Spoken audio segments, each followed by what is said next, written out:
Guys, welcome back to the channel. Today is a very exciting day. I'm going deer stalking it's deer stalking for the second time. Never caught something on the first time I went we didn't get anything.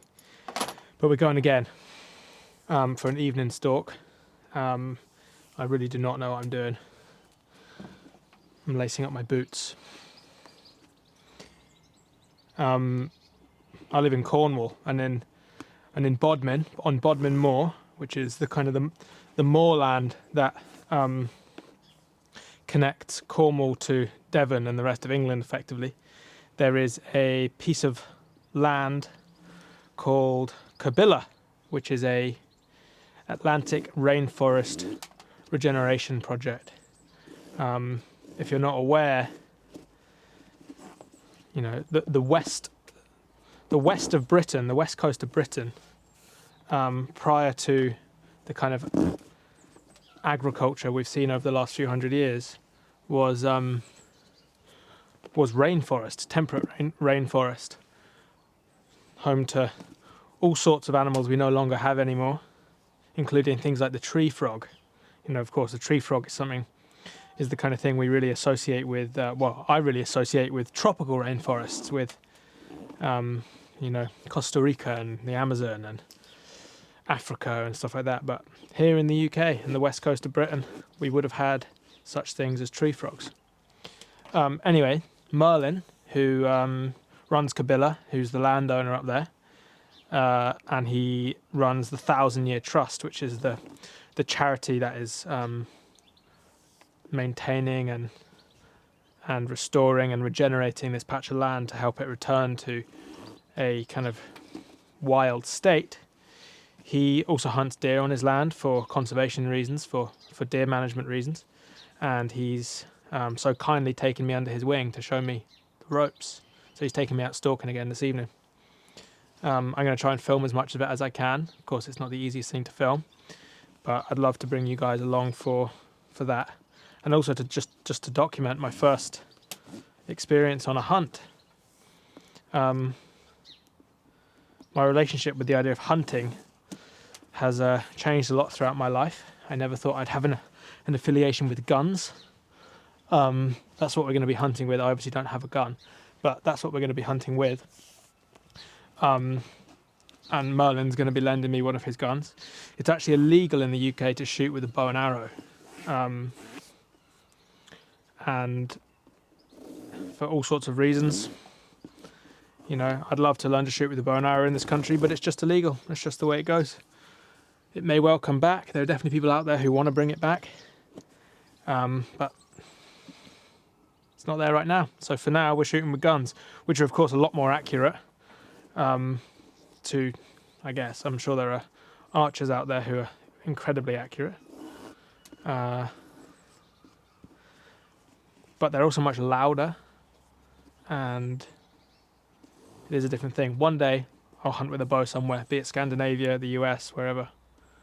But yeah, today we'll be using guns. And like I was saying, I've definitely had a pretty mixed relationship with the idea of hunting and with guns, as many people have. It's not a particularly normal thing to do, and for kind of modern Western culture these days. And it's generally really looked down upon because it's considered really savage.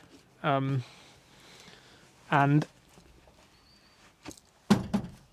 as I've been learning about what it means to connect back to ancestral practices and to rewild myself, I'm learning that for me, hunting and eating wild food, and particularly wild meat, is a big part of that.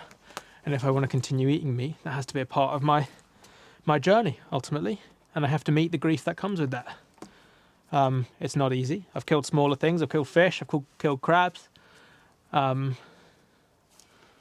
Like things of that kind of size. But if we catch a deer today, or if we hunt a deer today, that'll be by far the biggest life I've taken in terms of size of animal. So I'm interested to see what that brings up for me as well. But in May, I'm going to be taking part in something called the Wild Biome Project, which is a month of eating 100% wild food, ideally mainly foraged, and it is a study on how eating just a wild diet affects gut health. So I'm going to be taking part in that. It's with Monica Wild, and Monica Wild set it up. With about 120 people are doing it, I think. And if we catch a deer today, then that deer will be a huge part of my diet for that month of May. And it will sustain me through my wild food month. So I'm going to leave it there for now. I'm going to talk about a couple of things I'm bringing with me. Knife, that really should be cleaned and sharpened. I used that when I caught some mackerel the other day. I don't know where my sharpening thing has gone anymore, but it's fairly sharp, and so there'll be someone who'd be like, you should sharpen that before you go hunting. I'm sure that's part of the rules, but I'm learning as I go. I'm taking my Leatherman, which also has a torch on it. The Leatherman is like a backup knife, but also I'm taking my camera, which has a tripod on it, and this has a little flathead screwdriver too. So that's to like mess around with camera bits. And taking a head torch, because this is going to be an evening stalk, so we'll end in the dark. So that'd be good to have that if it works. There we are, works. A few other little bits. This is a deer and salmon skin pouch that you might remember from my hide tanning video that I made when I was on the old way. That's got a little piece of deer bone on there from one of the last deers that I butchered. So that's going to be around my neck. I'm going to be putting all my stuff in my side bag.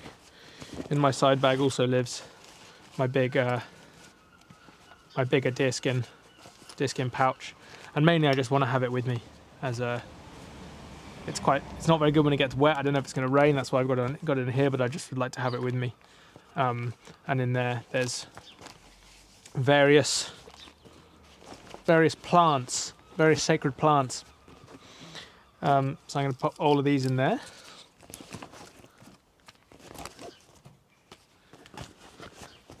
And then the last thing I wanted to talk about was what I'm going to be wearing. Those who follow me for a while, maybe I should just, one sec, I'm going to move the truck back. Those who follow me on Instagram might remember when I've spoken about my wool clothing. I bought these wool trousers from a company called Miklagard, and they're wool and rayon. And they're a Swedish hunting company that makes them. And I bought these, and I got in contact with them saying how much I love them, and then they sent me this jacket, which is their kind of hunting jacket, and it's wool and it's all breathable and natural materials, but it's also like super waterproof in a really weird way, and it dries really fast. So yeah, going full wool for this one. Got the Vivos on. Actually got my old pair on. They have a bit more grip than the new ones. And that's it. Here we go. Let's go hunt a deer. This feels like quite a big day for me. Something I've wanted to do for a really, really long time. Bringing up a lot of anxiety and a lot of nerves. It feels like a big initiation, and I feel so grateful and so blessed to be kind of taken under the wing by an elder, effectively, who's going to show me how I can start learning an incredibly ancient practice. Let's go. Okay, let's just run you through the rifle. So this is a very standard, very kind of easy, the Skoda Octavia of the stalking rifle world. That sounds like me. Very standard, nothing too complex or confusing about it. So that red dot means that the firing pin is pulled back and it's in a ready position. This on the side here is the safety catch. So when the safety catch is pulled back like this, the rifle is safe. There's no bullet in the breech at the moment, so it's perfectly safe. But if there were, you'd pull on the trigger, nothing happens. The safety catch is really good on these rifles. So red means safety catch is on. Red firing pin means firing pin is back. Okay. No red on the safety catch means safety catch is on, so it's safe. Yeah. When you push safety catch forward, there's another red dot. Yeah, okay. So the rifle is dangerous when there are two red dots. Okay. Yeah. The rifle is dangerous all the time. Yeah. But for all intents and purposes, the rifle is ready to fire when there are two red dots. Yeah. So put that on. Yep. And I got two red dots. Two red dots.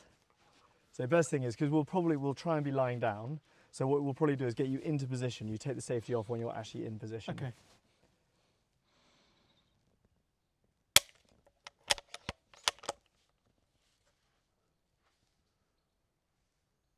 And then safety Yeah, back and on. then safety back on. Perfect. Lovely. Cool. So what I'll do now is I'll load up the magazine, and we won't put a round in the chamber. We'll just put them in the magazine so the rifle is still safe. It won't fire if unless you've actually cocked it. And then we'll go and see if we can find us a deer. Cool. So today we're in season for roe does, so that's female roe deer, and for red hinds and stags. So if we see any red deer, we're okay to shoot it. So any kind of red that we see, we can have a go at. And if we see a female roe, if we see a male roe, a roe buck, we'll see it because he'll have little the antlers, then we won't take a shot at that because they're out of season at the moment. Okay. So male roe is out of season. Yes. Yeah. So we shoot female roe, or When is the male roe season? starts in April. Okay. Yeah. So we go for them over the spring and summer. Ah, okay, right.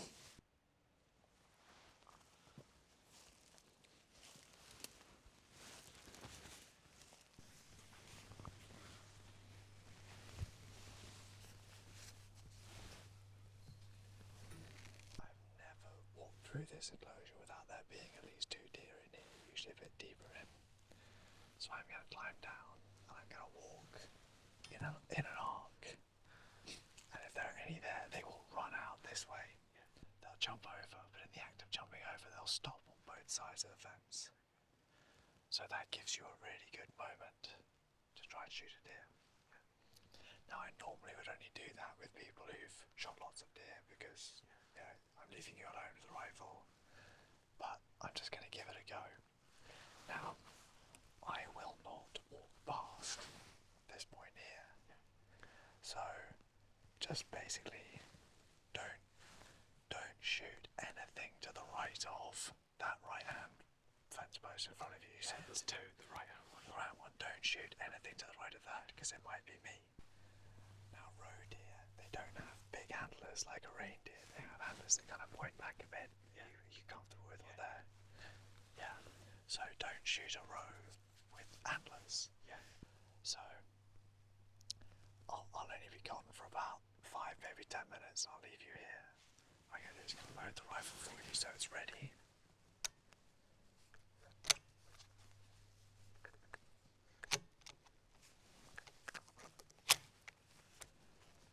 Okay.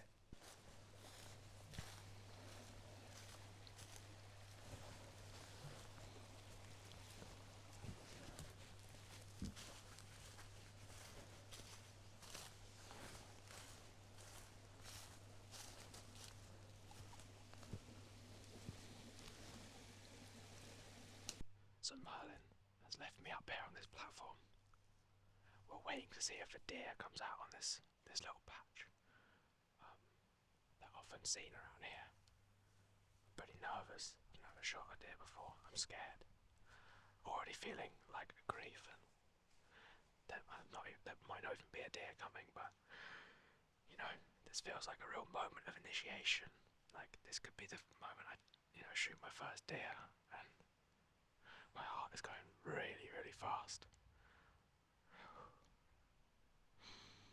Trying to keep to the nasal breathing, not keep my mouth open too much.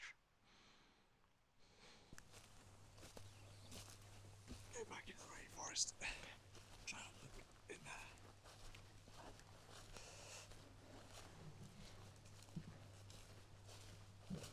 We're just going to go along a really beautiful section of rainforest, some old mine workings, where there are often lots and lots of deer.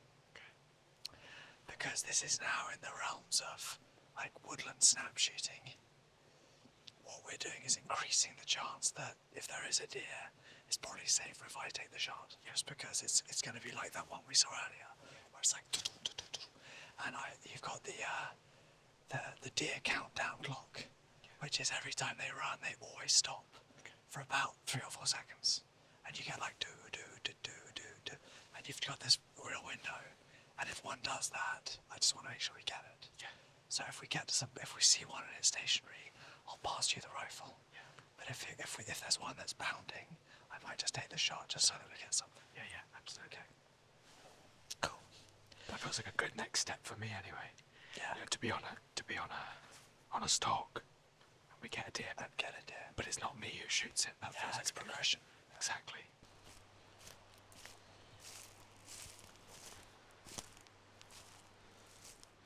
It's starting to get much darker now. You don't have long until the light goes. But as the light fades, our chances increase massively.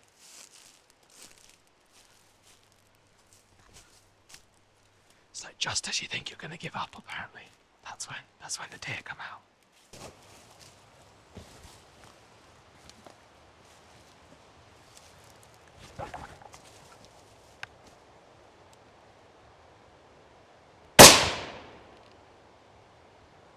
Got it.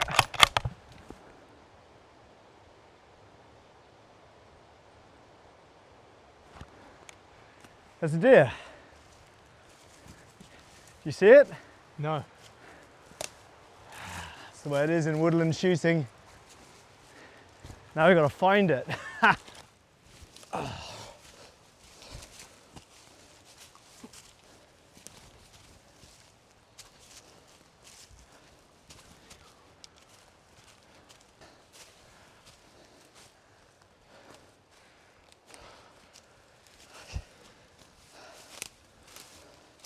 It's a roe doe, young female. Yeah, so she's a young roe doe. Can't see yet where I hit her. Best way to check to see if an animal is dead or not, because sometimes they're kicking and it's a nervous reaction, you can't tell if you've actually killed them, is you just take your skinning knife and just tap the eye, because the eye blinking is a nervous reflex that continues while something's alive. So she's definitely dead and died immediately. So that's good, because that shows it was a good, clean kill, which is what we're always aiming for, not to wound or bring any kind of pain at all. I'm going to just see if I can see where the entry wound is. Okay, so I think I did hear her a little bit behind, but she was running away from me and I knew we had a short chance. So I've hit her here, just below the spine, and it's come up through the body. I can feel the body's feeling a bit bloated, so I think we might have punctured the gut or the internal cavity a bit. We'll see when we open her up. Okay. Yeah. Well done. There you go. Yeah. Unload the rifles, quickly get out her guts and internal organs, because we don't need those for anything. And then rig her up with a rope I've got, and we can quickly drag her down over the river and then along the pathway back home. It's going to be a good bit of exercise getting her out. Cool. Because even though she's only little, as always, we've shot her at probably the least convenient place in Cabilla. Great. In terms of the gralloch, do you want to have a go at it, or do you want me to do it and you watch? Happy either way. I'm happy for you to give Sure. it a go this time. I've watched it happen once before, but I think it'd be good to have a reminder. Yeah, that's the way with woodland shooting, which is why it's often something that people don't do when they're quite new to shooting, because I just got a little flash of her. It was enough time. She was just starting to run away up this hill. We were about 120, 150 meters away, and it was just a gap through the trees and just enough time for me to confirm that it was a female. I got a glimpse of her head and couldn't see any antlers. To confirm the species, I could see the white flash of her backside, so I knew she was a roe deer. I mean, the thing is that here it's roe and red, so it's fine, but if we were up country where they have other species, sometimes you really need to confirm what you're getting, and then take a clean shot and make sure it wasn't going to wound her. And all of that, there was about, maybe 1 second, 2 seconds to be able to do all of that. And if you hesitate, it's just, she's just going to have gone beyond where you can see her. So it's better to just be, I don't want people having to do that if it's going to make you uncomfortable because you're not sure. And there's no time for me to kind of get behind the binoculars or on the scope and confirm. So that's why it's it was better. good just to be a part of it. It was a really good next step. And this was instant. So, and this is why I think it's a really interesting, and I think the conversation you're having with people is really interesting around when you compare this to most of the meat we eat in the UK, when you compare this to, pigs that are kept in small cages for 8 months, fattened up on steroids and then killed, or cattle that are in dairy factories where they're plugged into milking units their entire life and never see the light of day. And this deer, she is only young, so I prefer shooting older deer who've had a good long life, but she has had a perfectly natural life, never had an antibiotic or a steroid, never been in a cage, never had a human hand upon her, and we do need to keep their numbers down because roe deer are at about 4 times the density they need to be in these woods, which means there are no young oak saplings coming through. They eat them all, and it means we don't have any oak regeneration. Our rainforests are literally slowly suffocating just because of the presence of deer, so we have to take the deer out. But this deer went from perfectly happily walking around, living her life, saw something that she was a bit unsure of and thought I'd move away from it, and then a light switch went out. No pain, no fear, no suffering, no cruelty. This is the kindest way to take a creature out of these woods. Yeah. And people often, they say, oh, can't you use fencing, or what about poisoning, or what about trapping with snares? All of these ways of trying to reduce animal numbers are really cruel because they always end up with animals getting stuck in them. There's not any kind of ability to choose what animal it is. It's indiscriminate. And it can create a lot of suffering, whereas this is entirely surgical. Yeah. Great. Brilliant. Okay. Before we grill it, do you mind if I just scatter of a course, bit of please. medicine? Yeah. So I learnt while I was on the old way, I forgot to say this before I came out, that one of the things I put in this little pouch was some meadowsweet. Just as I was leaving, I forgot we had some dried, and I learnt when I was on the old way that some of the indigenous peoples of Northern Europe, I don't know if it was specific to the UK, but they would, after they took the life of a deer, they'd bless it with meadowsweet to kind of grant it safe passage onto the next phase. So I brought some in my little pouch that I made on the old way, and yeah, feels nice to take the moment. Would you like some as well? Sure. Yeah. It smells beautiful. Just however you feel like you'd like to. Oh, it does smell. It smells wonderful. Thank you, dear. Thank you for your life.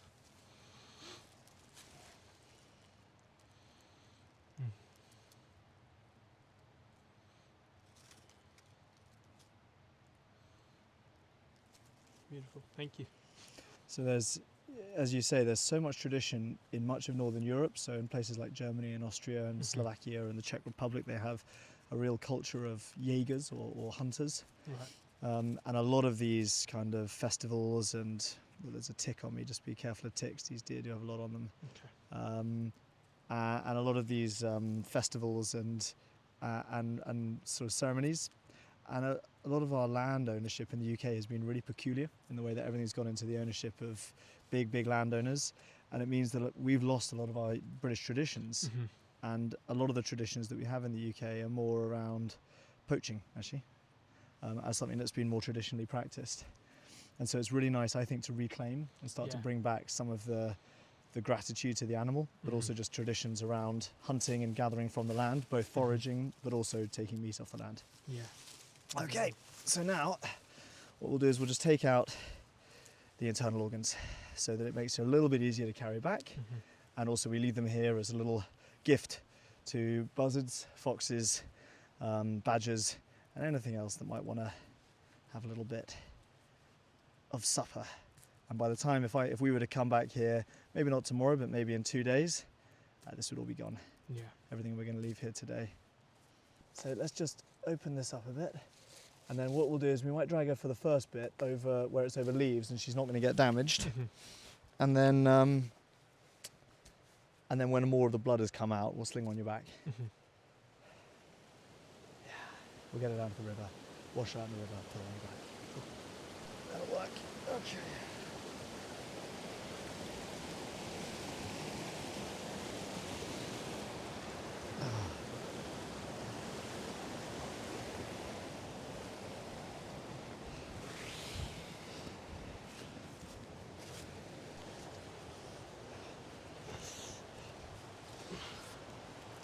Happy? it's not like that when you get a red deer Yeah. and it's like 80-kilo animal. You go, oh my God. You've got to carry it 3 miles off the hill. Have you ever shot one that size by yourself? Yeah, I have done here. I mean, I don't really like shooting stags because people often do that because they want the trophy, they want the head. Yeah. For me, it's about woodland management and it's about meat. It's not about getting a load of antlers to go up on the wall. Yeah. And the hinds tend to be a bit lighter, but they're the things that that create more deer. Yeah. So actually getting hinds is better. Right. From a woodland restoration perspective. But yeah, I've shot them down here, but that weigh kind of 60, 70 kilos. Yeah. And inevitably, it's always the most inconvenient place you could possibly shoot it to get it out. Yeah. And you spend the rest of the day dragging and sweating and swearing and cursing and eventually getting it home. But also because I'm not normally looking to take the skin off to cure it, you know, in the process of dragging them out, they can get some. They can be, you know, sort of the skin is worn down a bit. Yeah. Right. So it's nice to be able to carry it like this so that you do have an undamaged hide to work on. Yeah. No, thank you so much for taking me out. Oh, it's my pleasure. No. Well, the plan for this is in May. I'm doing a month of wild food. I'm doing the wild biome project. Oh, amazing. Just 100% wild food, and Yeah. I've been really needing a deer to Yes. see me and Lucy through that month. So Yeah. I'm actually going to keep it for that. I mean, for my family of 4, a deer should last you a month. You know, we turn it. A deer of this size, do you think? No, a larger deer. Right. That deer for the two of you will. For the month will be Yeah, alright. we'll do 3 or 4 meals. So the deer's hung up in the garden. It's the next day now.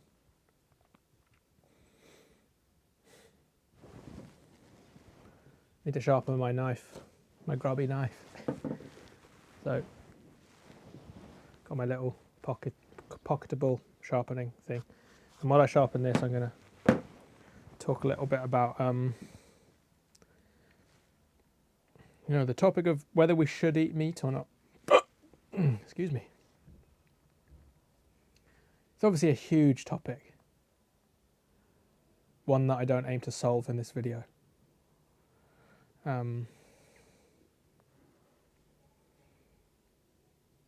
It's a topic of huge argument and discourse, particularly on the internet. An incredibly polarizing topic for good reason. You know, the horrors of the animal agriculture industry are unfathomable, basically. It's like one of the worst things on earth. Not only for the lives of the animals in the factories, but for planetary health and for our own health, ultimately. Not just in the eating of these traumatized beings, but also the knock-on effect that has to the ecosystems we live in and the overall quality of health of the planet. I have huge respect for people who follow a plant-based diet. I think that is a huge part of our journey, huge part of our kind of collective consciousness shift of being more aware of where our food comes from and not wanting to take part and inflict that much suffering on the lives of the animals or on planetary health. So yeah, huge respect for that. This is not a video calling that out.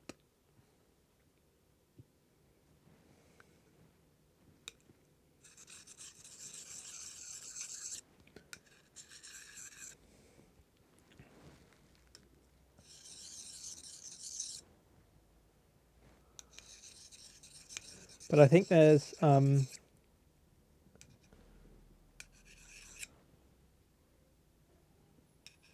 course, this is a video about hunting. And to most vegans, hunting doesn't come under the category of ethical. It can appear pretty savage, pretty backwards, pretty wrong, effectively. And I would have felt like that for a long time as well. I did feel like that for a long time. I can't believe yesterday I was holding a gun. It still feels so foreign to me. The idea of holding a gun. It's a gun. It's not within my comfort zone at all to be holding a gun. But as I've been learning more and more about food and where our food comes from, I think hunting is important. and I want to speak about why I'm bringing it onto this channel, why I include it in my journey of food sovereignty and connection with the land. And it's much more than just wanting to hunt.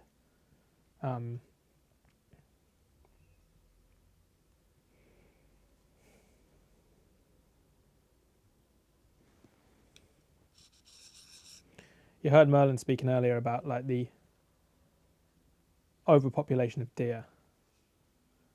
You know, we've tampered with nature a lot, particularly in the UK, one of the most domesticated places. And we've got rid of all the natural predators of deer, the lynx, the bear and the wolf, and us. We're another natural predator of deer.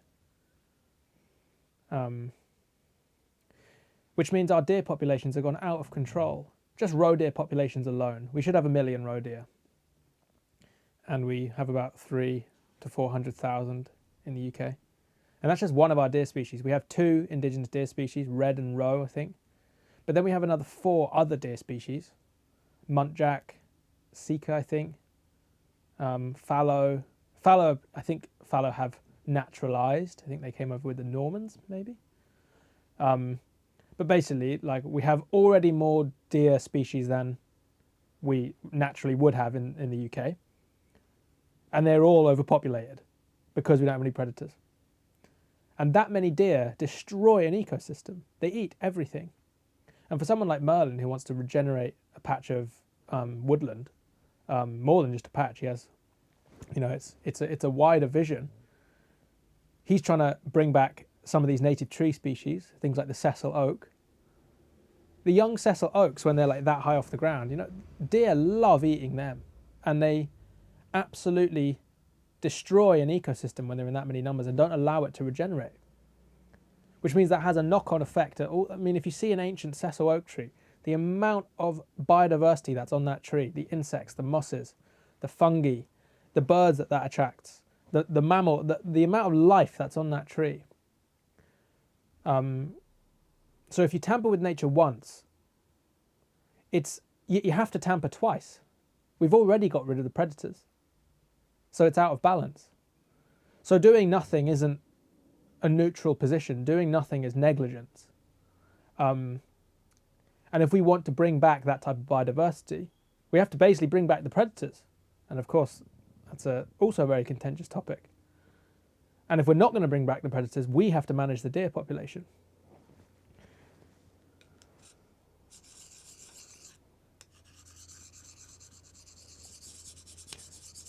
So it's, and ultimately, this is about soil health.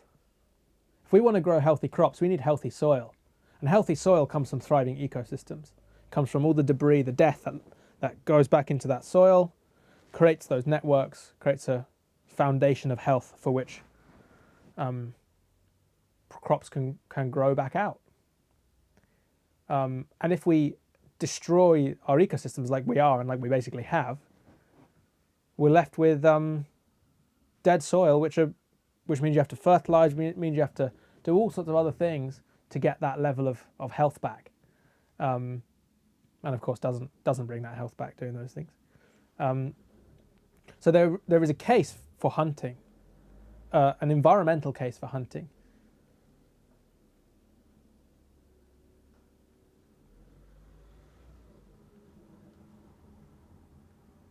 So I don't think the question is whether we should or shouldn't eat meat. This is much more a question around, you know,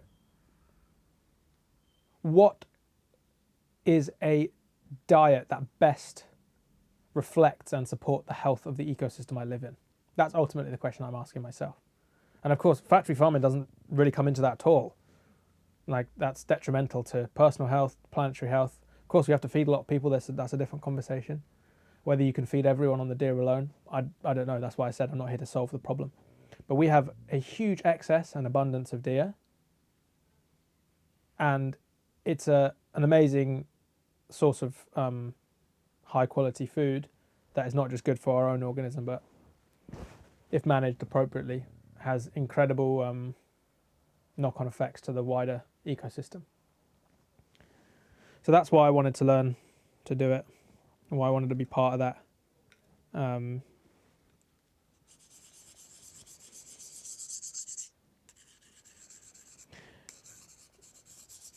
Now this next section might be confronting for some people, but I think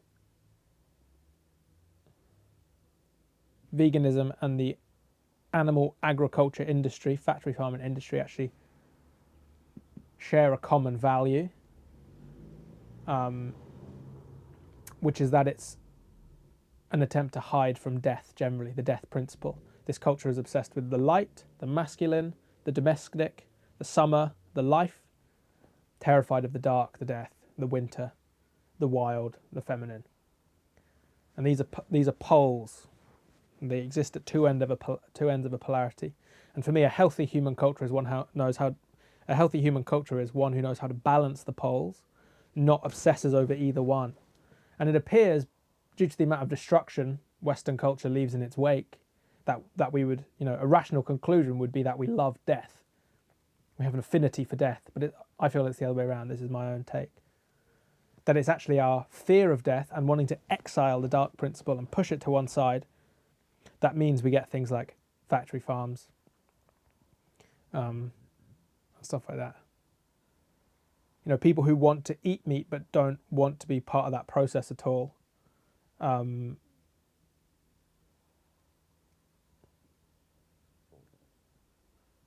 Effectively saying they want to be part of the process of death but not seeing it. So we delegate that authority. We go, I don't want to be part of the killing, the butchering. I don't even want to see the head of the animal. I don't even want to know it's an animal. I'm going to push that. I'm going to delegate that authority to the factory farm, to the abattoir, to the butcher, and kind of hide from it effectively. And a culture who endlessly tries to hide from that dark principle, from that other end of the polarity, from the death, from the dark, from the winter, from the wild, gets thrown out of balance, and all that stuff comes back to bite us, as it is right now. So I feel that it's in these little interactions with death, meeting death on that smaller primal level, that's a way to restore some of that balance, in my opinion.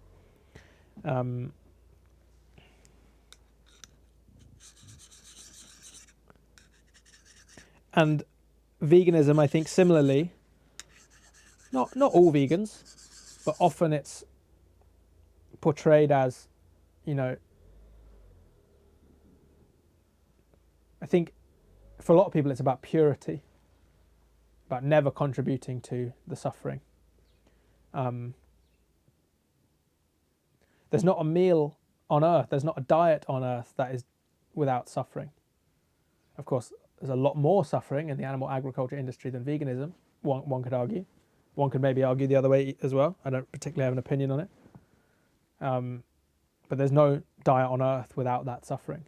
And I think in some ways veganism is an attempt to hide from that dark principle and never face it.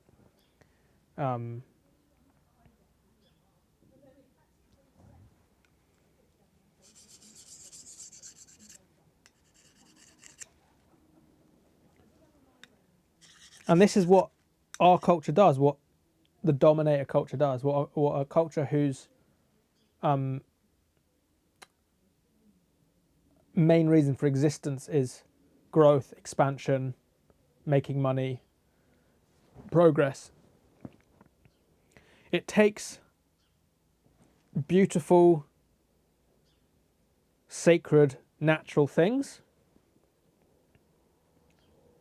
distorts them, contorts them, and corrupts them, and then they become damaging. So you take something like meat, the hunting of meat, sacred practice, part of most indigenous communities around the world. If done right, happens within the balance. And then we take that, we contort it, we corrupt it. It becomes really damaging, not only to our own health, but to global health, to planetary health. And then we call that bad. Now we demonize the eating of meat and the killing of animals. Something that, if done right, is both amazing for personal health and for planetary health. But when you take it to its, when you contort it that much, it becomes extremely damaging. And you could say that for so many things within our culture. You could say it about our own nature. You know, we're born into a world that really doesn't meet human needs. Our culture doesn't meet our basic human needs. Most of us become traumatized by being born into a world that isn't meeting our needs. Most of us carry wounds of this culture. I would regard all of us do, whether we pick them up in childhood or later on or whatever. Because of these unresolved traumas, we act in neurotic ways, and then we call that human nature, and then we distrust our own nature. So we've basically taken our own lives, put them through a domesticated and industrial process. We've obviously reacted in a neurotic way. We become neurotic in that process, and then we call that human nature, and then we call human nature bad.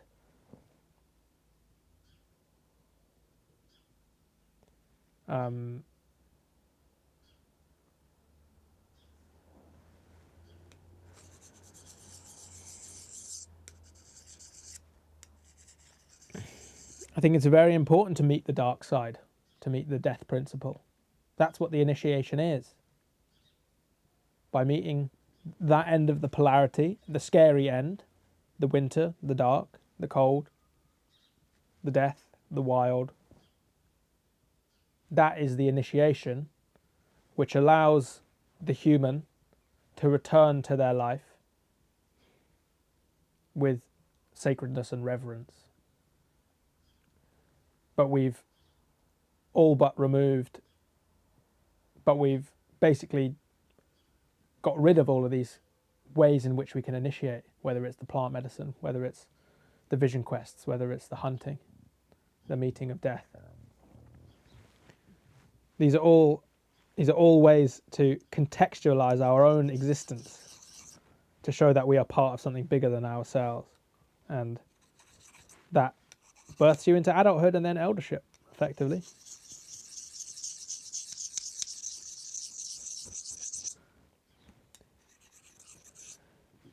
So for me, I'm not interested in whether I should or shouldn't eat meat, really.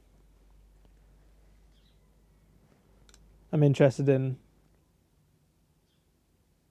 what is the land beneath my feet saying, what is in abundance, what is best serving to the overall health of the ecosystem.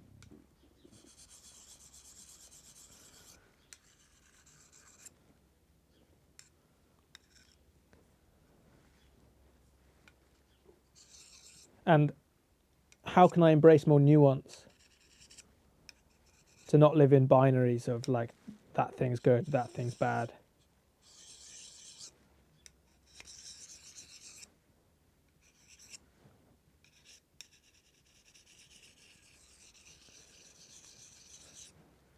Because as long as we live in these binaries, we end up just fighting with each other.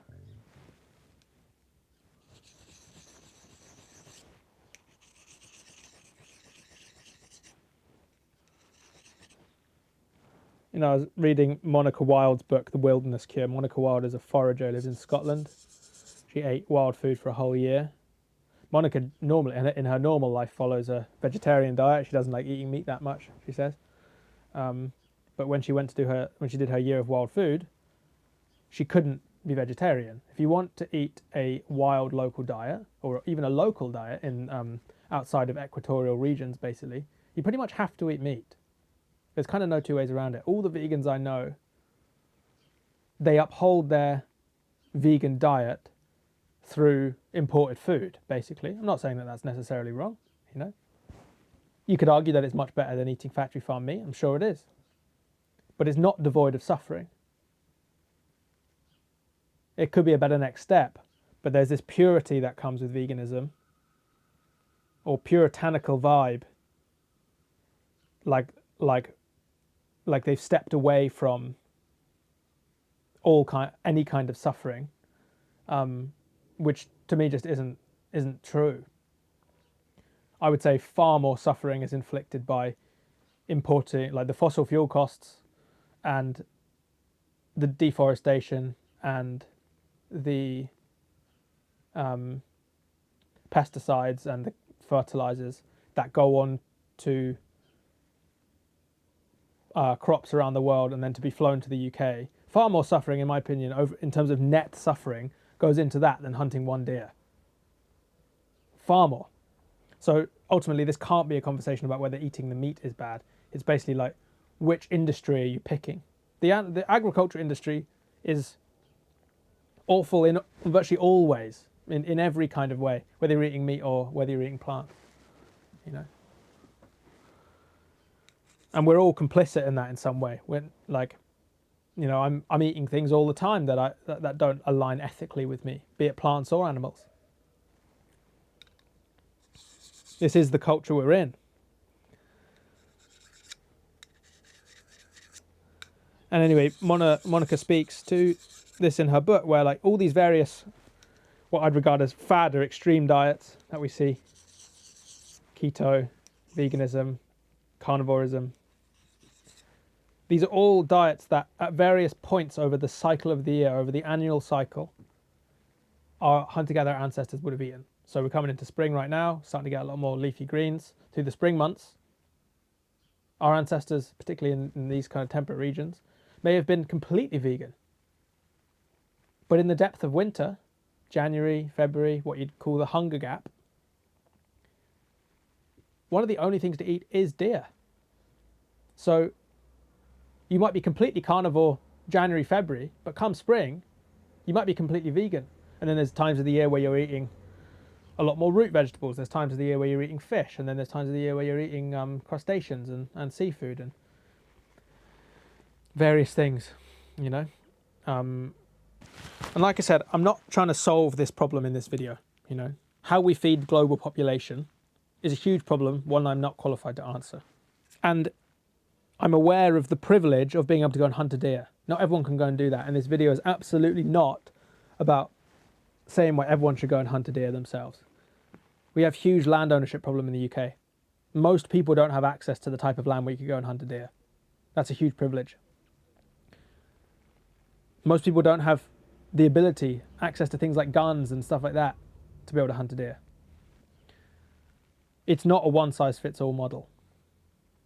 That being said, even if you're not going and hunting a deer, you can buy deer off hunters. I bought a whole deer the other day for £40. A whole deer for £40. There's still, like that was a few months ago, there's still some in the freezer.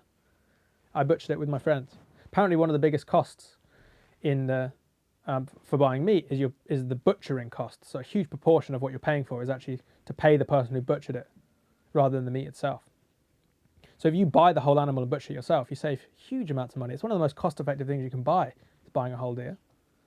You just need a knife, and you don't really need to know how to butcher it. When you're doing it yourself, you can just kind of just cut it up however you see fit. There's not really a right way. There's only a right way if you're going to sell it on in its tiny perfect chunks.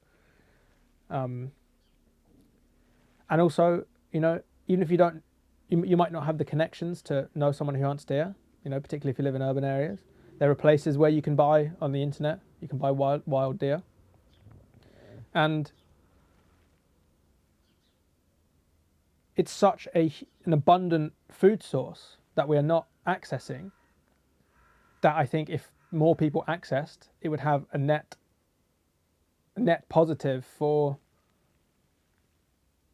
ecosystem health of our country.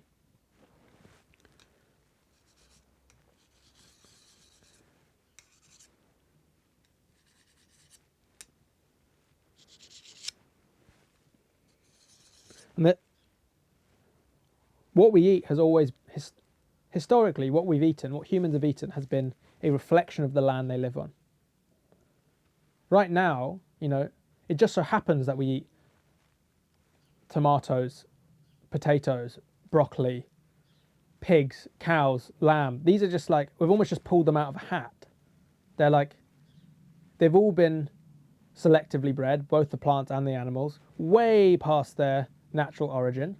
And now we call them food and we sell them around the world. But it just wasn't that long ago that the food you ate was really specific to the region you lived in, and probably just a few hundred miles in terms of specificity. As opposed to this kind of like global idea of what food is now. Although we may all cook it in slightly different ways, the ingredients have become really homogenized. And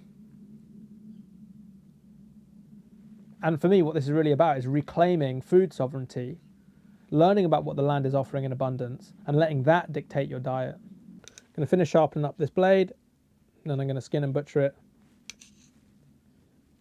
Talk about some more things. There we are. So grief is a really important aspect of this. Yesterday, this beautiful deer, this time yesterday, this deer was alive, and now this deer is dead. That brings up a lot of grief for me. I would go as far as, I don't use this word lightly, but I would go as far as to say that it should bring up a lot of grief for everyone.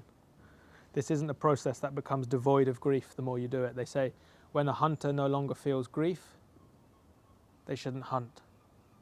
Grief comes as the ancient trio of taking a life, gratitude, and grief.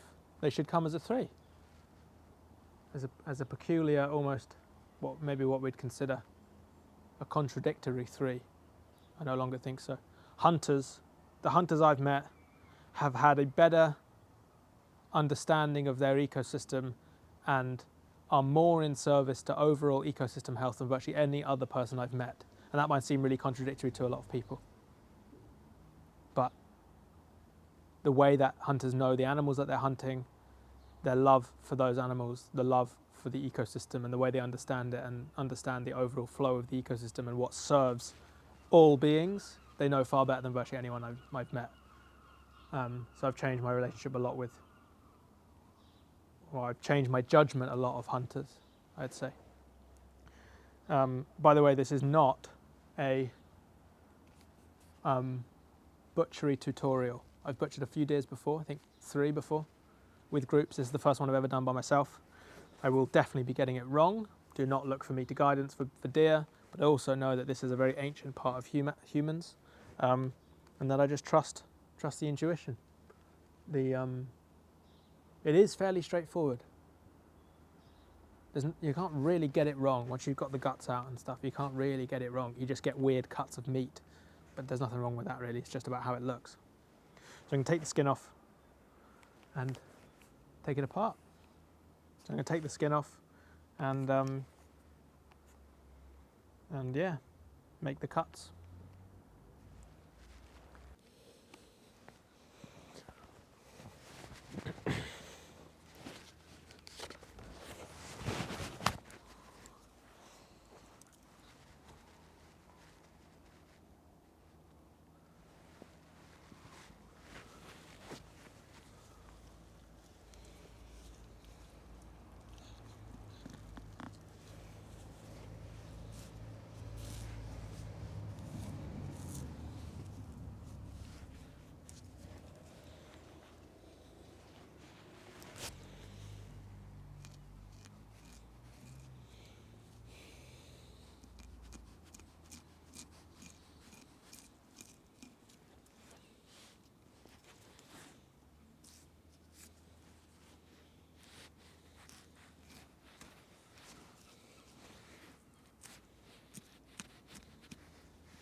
If you've never hunted a deer before or been part of any kind of process like this, I would, although it looks can look quite brutal, there's a lot of wisdom to be learned, and I would highly recommend finding some places where you can learn how either to hunt or to learn to butcher. There's lots of wild game butchery courses around, and if not, if you don't want to be directly part of the process, I'd encourage you to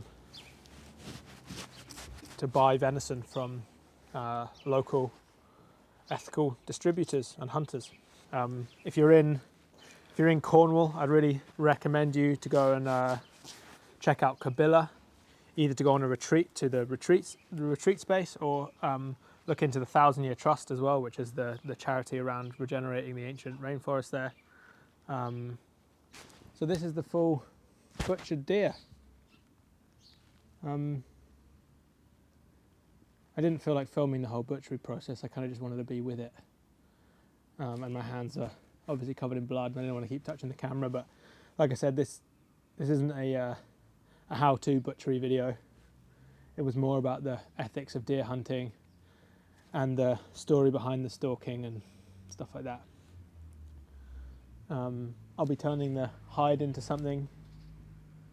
The meat will be seeing me through a good proportion of my month doing the wild biome. Yeah, and I just wanted to say, really acknowledge the life of this deer.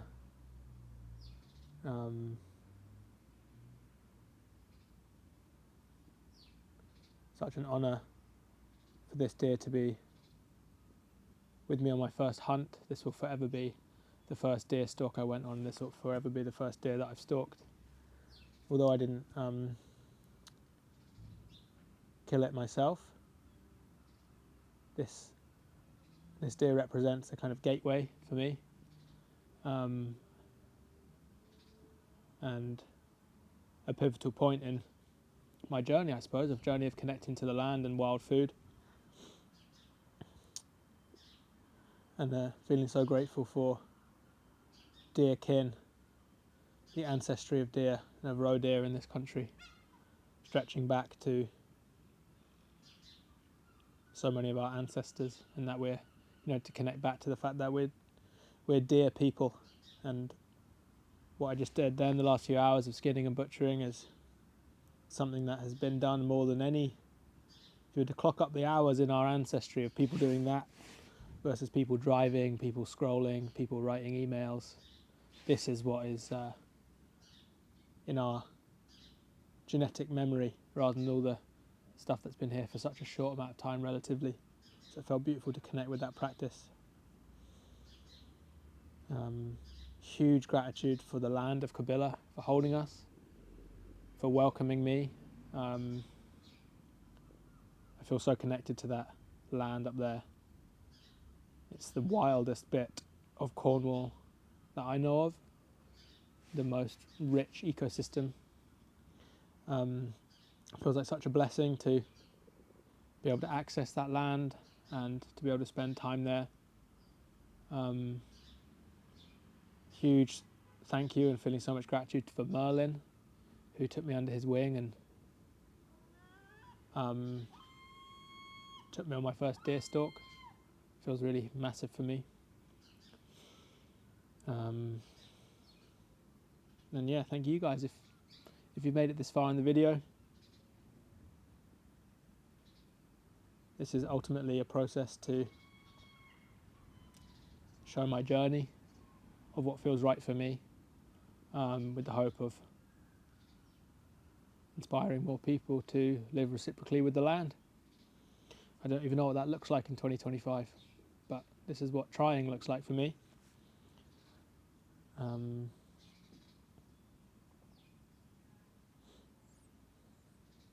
Yeah. Thank you. Bye.